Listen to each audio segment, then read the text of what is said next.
দীপাবলি মানে শুধু একদিনের আলো নয়, এটি 5 দিনের এক পবিত্র যাত্রা, অন্ধকার থেকে আলোর পথে। প্রথম দিন ধনতেরাস। এই দিন দেবতা ধন্বন্তরী অমৃতের কলস নিয়ে উঠেছিলেন, তাই এই দিন স্বাস্থ্য ও সমৃদ্ধির প্রতীক। দ্বিতীয় দিন নরক চতুর্দশী।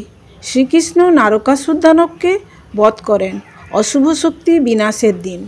তৃতীয় দিন মহাদীপাবলি, রামের অযোধ্যায় প্রত্যাবর্তনের দিন। পুরো অযোধ্যা আলোয় সাজানো হয়।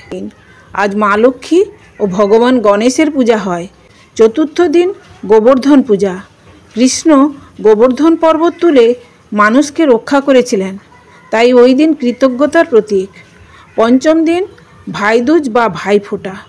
যমুনা যেমন যমকে ফোঁটা দিয়েছিলেন, তেমনি আজও বোন ভাইয়ের মঙ্গল কামনা করে ফোঁটা দেয়। শেষে থাকে একটাই বার্তা, আলো শুধু প্রদীপে নয়, মনেও জ্বালাও। কারণ দীপাবলির আসল অর্থ অন্ধকারকে জয় করে আলোর দিকে যাত্রা।